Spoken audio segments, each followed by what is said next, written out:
신약성경 요한일서 1장 8절부터 10절까지 말씀입니다.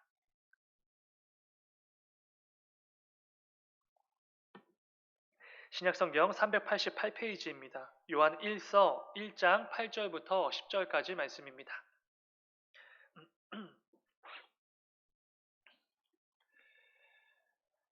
다 찾으신 줄 믿고 우리 오늘 본문 8절부터 10절 한 목소리를 함께 읽겠습니다. 시작. 만일 우리가 죄가 없다고 말하면 스스로 속이고 또 진리가 우리 속에 있지 아니할 것이요. 만일 우리가 우리 죄를 자백하면 그는 미쁘시고 의로우사 우리 죄를 사하시며 우리를 모든 불의에서 깨끗하게 하실 것이요. 만일 우리가 범죄하지 아니하였다 하면 하나님을 거짓말하는 이로 만드는 것이니 또한 그의 말씀이 우리 속에 있지 아니하니라. 아멘. 아멘. 잠시 기도하겠습니다. 사랑의 주님, 아버지 오늘도 이 귀한 저녁을 이 예배 시간으로 구별하게 하시니 주여 진정으로 감사를 드립니다. 아버지 오늘 하루도 각자에게 주어진 그 삶 가운데 또 분주하고 치열하게 살아내다가 이 시간을 구별하여 주님 앞에 나와왔습니다. 이 시간 하나님 앞에 모여 함께 예배하고 말씀 듣고 찬양하고 기도하며 나아가는 우리 모든 예배자들을 주님 기억하여 주시고 이 시간 말씀으로 위로하여 주시고 그 가운데 찬양과 기도를 통하여서 새 능력과 힘을 얻고 돌아가는 귀한 이 저녁이 될 수 있도록 아버지 인도하여 주시옵소서. 아버지 또 계속해서 특별 새벽 기도회 진행 중에 있습니다. 또 특별히 또 말씀 선포해 주시는 우리 담임 목사님 영육간의 강건함 허락하여 주시고 또 무엇보다 육체의 건강을 허락하여 주셔서 끝까지 하나님께서 허락해 주신 그 귀한 말씀들 온전하게 또 담대하게 선포하실 수 있도록 아버지 인도하여 주시옵소서. 또한 또 특별 새벽 기도회에 참여하는 우리 모든 성도들 가운데 아버지 더욱더 그 말씀의 능력과 말씀의 역사를 맛볼 수 있도록 주님 인도하여 주시옵소서. 주님 감사합니다. 거룩하신 예수님의 이름으로 기도드렸습니다. 아멘. 아멘. 여러분 광고 말씀드리겠습니다. 계속해서 특별 새벽 기도회가 진행 중에 있습니다. 이번 주 금요일 날 이제 마무리가 되고요. 금요일 새벽까지는 이제 말씀이 선포되어지고 금요일 저녁까지가 이제 특세 기간입니다. 그래서 이번 금요일 저녁에는 특별한 간증의 시간도 있고요. 그리고 맛있는 국수도 준비해 주신다고 합니다. 그래서 여러분들 꼭 시간을 구별하여서 마지막까지 또 특세 행사까지 잘 참여해 주시기 바랍니다. 오늘 함께 읽은 말씀을 가지고 비참한 죄인들에게 임한 은혜 이런 제목으로 함께 말씀을 나누도록 하겠습니다. 함께 읽은 말씀을 통해 사도 요한은 우리에게 분명히 가르쳐 주고 있습니다. 우리 모두는 죄인이다. 만일 스스로 죄가 없다고 여기거나 죄가 없다고 말하는 것은 그 사람은 스스로를 속이는 것이고 진리가 그 안에 없는 것이다. 이렇게까지 말하는 것을 보게 됩니다. 본문 8절을 다시 한번 읽으면 이렇습니다. 만일 우리가 죄가 없다고 말하면 스스로 속이고 또 진리가 우리 속에 있지 아니할 것이요. 아멘. 여러분은 스스로 이 죄인이라는 것을 얼마나 인식하며 살아가고 계십니까? 성경은 늘 우리에게 죄인 이렇게 말씀해 주지 않으십니까? 늘 우리에게 유죄 선고를 내리시는데 우리는 일상 가운데 그 바쁘고 분주한 그 순간순간들마다 내가 이 하나님 앞에서 부패하고 비참한 죄인이라는 것을 얼마나 인식하고 살아가는가라는 것입니다. 성경의 흐름을 볼 때 우리 성도들은 이 땅을 살아가는 동안 내가 죄인이라는 것을 인식하고 인식하지 못하고 이 차이가 굉장히 크다는 것을 분명히 알 수 있게 됩니다. 그렇다면 이 부분이 중요하겠죠. 무슨 차이인가? 라는 것입니다. 내가 죄인이라는 것을 인식하고 깨닫고 이것과 전혀 인식하지도 못하고 관심도 없는 그런 성도의 삶이 도대체 어떤 차이가 있냐는 것입니다. 로마서 말씀을 보면은 사도 바울은 특별히 이렇게 말합니다. 3장 23절의 말씀입니다. 모든 사람이 죄를 범하였음에 하나님의 영광에 이르지 못했다. 이렇게 분명히 선포합니다. 사도 바울이 말하는 것처럼 우리 모든 인생들 그 누구도 예외가 없습니다. 우리 모두는 죄를 범한 죄인들입니다. 그렇기에 거룩하신 하나님의 영광에 이르지 못하는 것이 너무나 뻔한 결과인 것이 너무나 당연한 사람들인 것이죠. 그런데 여러분 이 땅을 살아가는 동안에 그 비참하고 그 암담한 그 죄인이라는 것을 얼마나 인식하고 살아가는가라는 것입니다. 오늘 본문은 지난번에 말씀드렸던 것처럼 사랑의 사도였던 이 요한이 초기 영지주의 이단들로부터 초대교회와 성도들을 보호하기 위해서 쓴 편지와도 같다 이렇게 말씀을 드렸습니다. 영지주의자들은 기본적으로 자신들은 죄가 없다, 무죄한 자들이다 이렇게 생각을 했습니다. 영적인 지식을 이미 획득했고 그 영적인 지식을 통해 우리는 이미 영적으로 구원을 받았기 때문에 이 육체로 짓는 죄는 더 이상 의미가 없다. 우리는 죄인이 아니다. 이런 잘못된 가르침을 선포했고 정말로 그렇게 믿었던 것입니다. 그런데 전혀 성경적이지 않은 가르침이지요. 하나님께서는 이 성경 말씀을 통해 늘 우리에게 죄인이라는 것을 인식시켜 주시는데 하나님의 그 말씀에 정면으로 반박하는 굉장히 무지한 주장일 수밖에 없습니다. 중요한 것은 어쩌면 저와 여러분들도 이 땅을 살아가는 동안 오늘날 이 바쁘고 분주한 이 시대 가운데 내가 죄인이라는 것을 까먹고 살아갈 때가 있을지도 모른다는 것입니다. 하나님께서는 늘 우리에게 죄인이라고 분명히 말씀해 주시고 죄인이었다는 거 절대로 잊지 말라고 말씀해 주시는데 우리는 바쁘다는 핑계로 이 땅 가운데 별로 쓸모가 없게 느껴진다는 핑계로 내가 죄인이라는 것을 완전히 관심을 끊은 채 살아간 때가 많다는 것입니다. 뒤에서 또 자세히 나누겠지만 여러분 이러한 삶은 결국에 어떠한 삶으로 이어질 수밖에 없게 되겠습니까? 나 같은 죄인을 살리신 예수 그리스도와 동떨어진 삶, 그런 삶을 살 수밖에 없게 됩니다. 그렇기 때문에 성경을 통해 늘 우리에게 죄인이라는 것을 다시 한번 짚어주시는 것이지요. 오늘 본문을 통해 요한도 분명하게 가르쳐 주고 있습니다. 우리 모두는 죄인이다. 만일 스스로 죄가 없다고 여기거나 죄가 없다고 말하는 사람은 스스로를 속이는 것이고 그 안에 진리가 없다. 이렇게 말씀해 주는 것이지요. 내가 죄인임을 인식하는 것과 그렇지 않은 것에 정말로 큰 차이가 있기 때문에 계속해서 이렇게 말씀해 주시는 것이지 않겠습니까? 스스로를 속이는 짓 그만하라고 이렇게 강력하게 권면을 하면서까지 그 부분을 지적해 주는 것입니다. 이 저녁에는 오늘 말씀을 통해 우리의 죄에 대한 부분을 좀 함께 좀 점검해 보려고 합니다.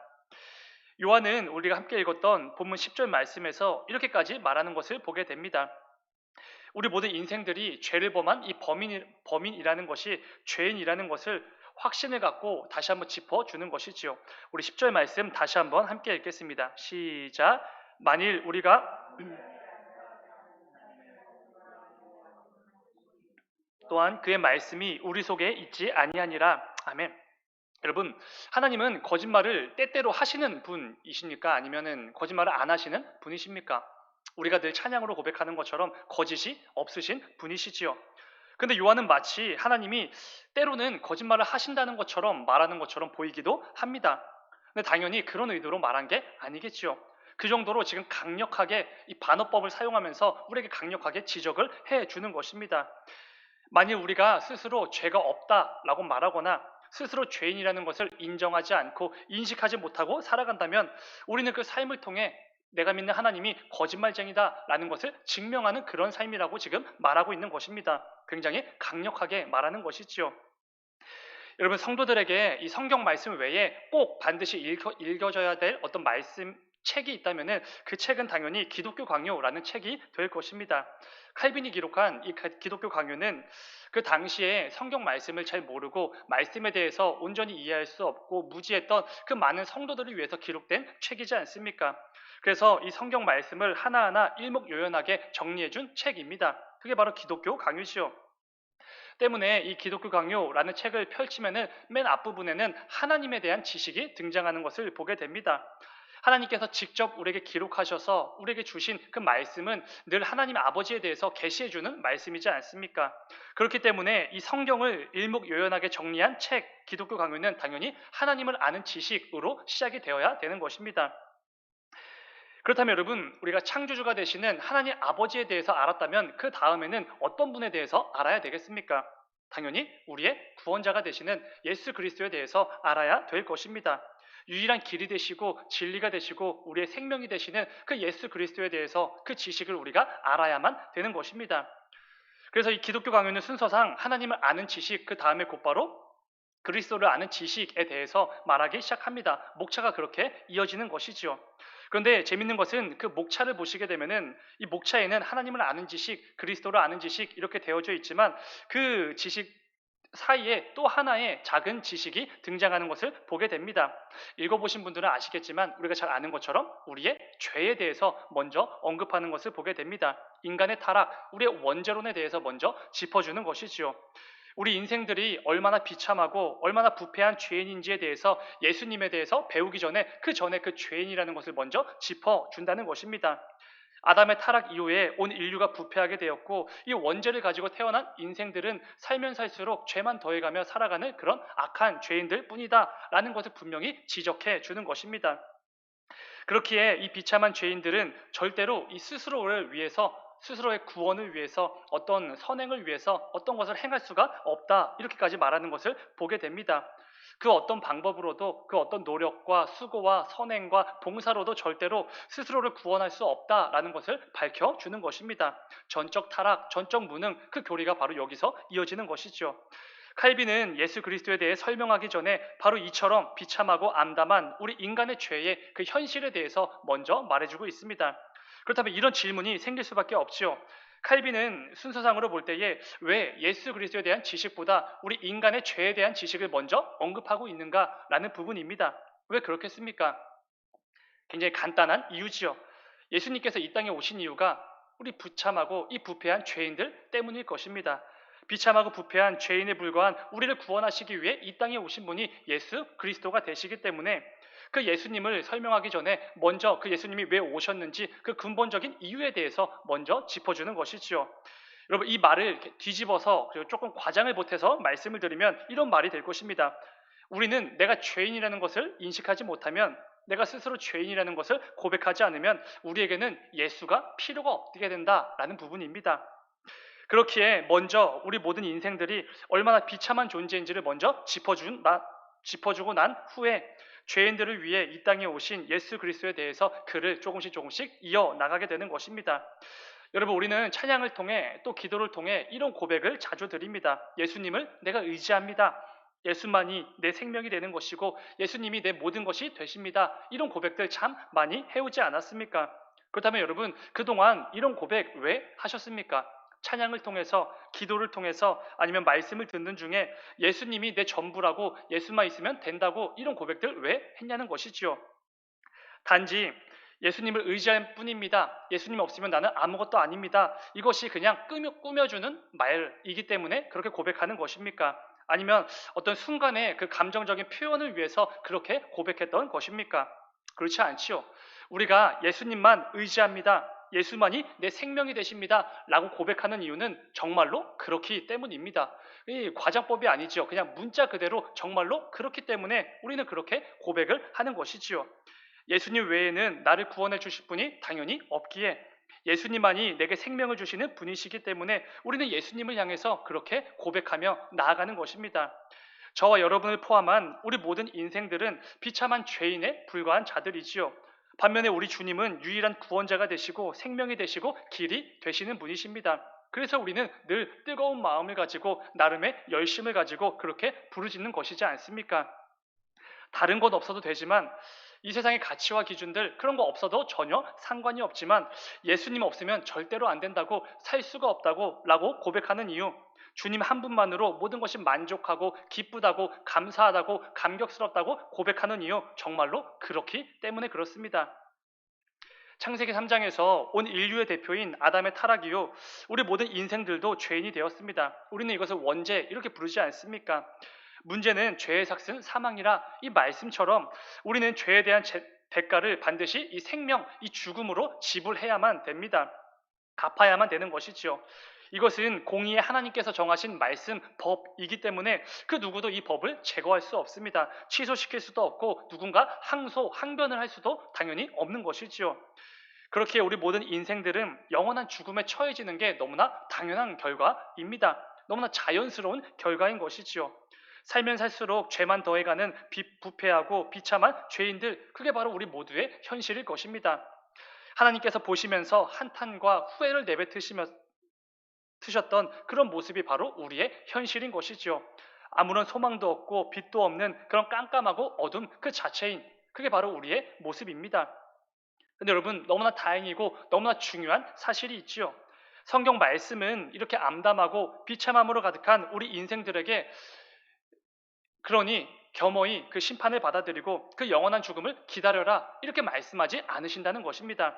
너네가 그렇게 비참하고 암담한 이 죄인들이라는 거 그 현실을 직시했으면 그냥 영원한 죽음 주어질 때까지 기다려라, 그 지옥을 그냥 기다려라 이렇게 말씀하지 않으신다는 것입니다. 죽을 수밖에 없는 죄인인 것은 틀림이 없지만 죽을 수밖에 없는 우리 죄인들에게 구원의 기쁜 소식을 선포해 주십니다. 우리는 이것을 복음 이렇게 부르지요. 영원한 죽음에 처해지는 것이 너무나 당연한 우리 비참한 죄인들에게 굉장히 놀랍고 위대한 경이롭기까지 한 반전이 일어났다고 이 성경은 우리에게 제시해 주시는 것입니다. 오늘 본문을 기록한 사도 요한은 복음서를 통해서 이 반전에 대해서 이렇게 말합니다. 요한복음 1장 9절의 말씀입니다. 참빛 곧 세상에 와서 각 사람에게 비추는 빛이 있었나니 이렇게 말씀을 하지요. 아무런 빛도 없었습니다. 우리에게는 아무런 소망도 없었고 어둠 그 자체였지요. 온 땅은 이 세상은 그냥 어둠 그 자체였습니다. 그런데 그 가운데 참 빛이 되시는 그 모든 어둠을 단숨에 걷어버리실 수 있는 참 빛이신 예수 그리스도라는 그 구원의 빛이 우리에게 비추어졌다라는 것입니다. 말씀이 육신이 되어 이 말씀처럼 하나님이신 그 성자 예수님께서 인간의 몸을 입고 이 땅에 오신 것이지요. 우리 죄인들을 구원해 주시기 위함입니다. 그렇습니다. 우리 기독교는 바로 그런 종교입니다. 우리의 복음이 바로 그런 것이지요.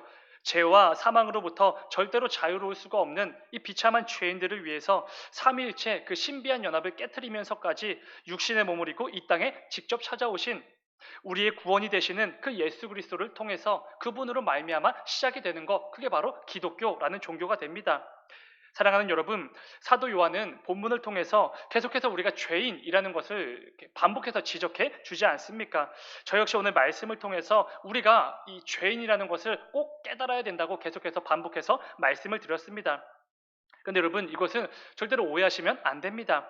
사도 요한이 우리 하나님께서 이 말씀을 묵상하면서 우리가 어떤 깊은 이 좌절감과 죄책감에 빠지라고 주시는 말씀이 아니라는 것입니다. 어떤 절망에 빠지고 그 비참함과 암울함에 허덕여 보라고 주는 권면이 절대로 아니라는 것이죠. 오히려 그 반대입니다. 나의 유일한 구원이 되시고 생명과 길이 되시는 그 예수 그리스도를 더욱더 바라보고 그분을 더욱더 의지하고 신뢰하라는 촉구가 담긴 권면, 이 권면의 말씀이 되는 것입니다.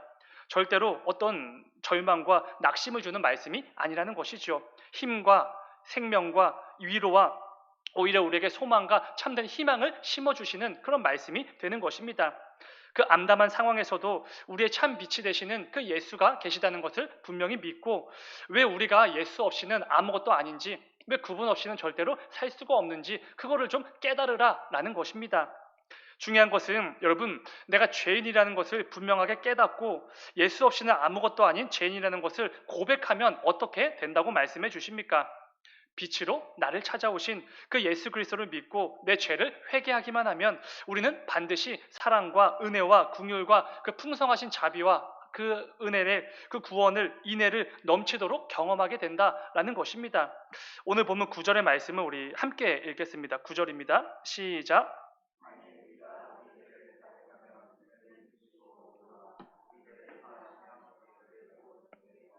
하게 하실 것이요. 아멘. 그렇습니다. 우리는 이 비참한 죄인에 불과한 그런 빛도 소망도 없었던 그런 존재들입니다. 그러나 너무나 다행스럽고 너무나 놀라운 반전이 있죠. 부패하고 비참한 죄인에 불과한 내가 내 모든 죄를 가지고 주께로 나아가기만 하면 내 죄를 자백하고 그분께 회개로 아뢰기만 한다면 우리는 반드시 미쁘시고 의로우사 내 죄를 깨끗하게 하시는 그 구원의 주님을 만나게 된다는 것입니다. 여기서 중요한 것은 이 반드시라는 이 부분이죠. 너무나 좋고 너무나 감격스럽고 기쁜 표현입니다. 나 같은 죄인마저도 주께로 나아가기만 하면 반드시 그 미쁘시고 의로우신 구원의 주님을 경험하게 된다라는 것입니다. 반드시. 그런데 여러분 오늘 이 사도 요한이 이 말씀을 기록하면서 계속해서 경계했던 이 초기 영지주의 이단들이 이런 복음을 계속해서 깨트리고 있었던 것입니다. 잘못된 가르침, 이 거짓으로 이 복음을 받아들인 그 모든 성도들과 교회들을 깨트리고 있었던 것이지요. 우리는 영적으로 이미 구원을 받았고 이 세상은 육체는 악한 것이기에 세상의 룰을 어겨도 이 세상에서 죄를 지어도 도덕적으로 행하지 않아도 윤리적으로 살아가지 않아도 아무런 문제가 없다라고 주장을 했던 것입니다. 그런 어리석은 생각을 가지고 이 땅을 살아가면서 정말 아무렇게나 세상 사람들과 똑같이 예수님의 그 사랑과 은혜, 그 십자가의 구원의 감격을 모르는 사람처럼 열심히 살아갔던 것입니다. 그런데 절대로 그렇지가 않습니다. 성경은 절대로 그런 삶이 맞다, 그게 맞다라고 절대로 말씀해 주지 않으시지요. 우리 모두는 내가 얼마나 심각한 죄인이라는가 라는 것을 너무나 잘 알기 때문에 매일 매순간 더욱 주님 앞으로 나아가 그 은혜와 긍휼과 자비를 구할 수밖에 없는 처지라는 것입니다. 이것을 잊으면 안 되는 것이지요.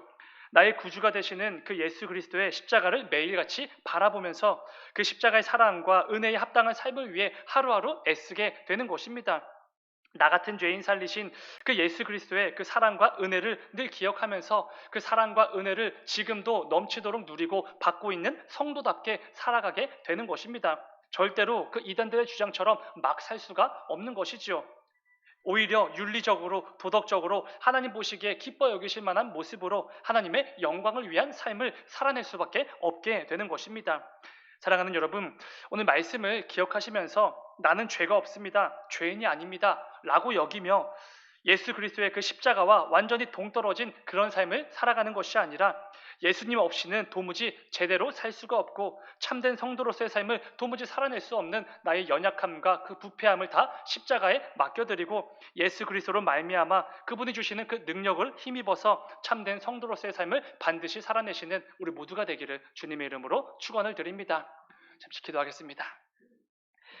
사랑의 주님, 아버지 이 땅을 살아가는 동안 그 바쁘고 분주한 가운데 내가 죄인이라는 것을 얼마나 자주 놓치는지 모릅니다. 그러다 보면은 그 가운데 나를 위해 그 십자가에 달려 죽으신 그 예수 그리스도의 사랑과 은혜마저도 무뎌질 때가 아버지 얼마나 많은지 모릅니다. 아버지 우리의 이런 연약한 모습들 아버지 긍휼히 여기시고 그 가운데 은혜와 자비를 베풀어 주셔서 절대로 이 십자가와 예수 그리스도와 동떨어진 그런 삶을 살지 않는 자들이 될 수 있도록 인도하여 주시옵소서. 매일같이 우리 주님의 그 십자가를 바라보면서 내게 주어진 그 사랑과 은혜가 얼마나 놀랍고 감격스럽고 영광스러운 것인지를 늘 기억하고 그 가운데 사랑과 그 은혜를 힘입어서 예수 그리스도를 힘입어서 이 땅 가운데 참된 성도로서의 그 삶을 반드시 충성스럽게 살아내는 우리 모두가 될 수 있도록 아버지 인도하여 주시옵소서. 주님 감사합니다. 거룩하신 예수님의 이름으로 기도드렸습니다. 아멘.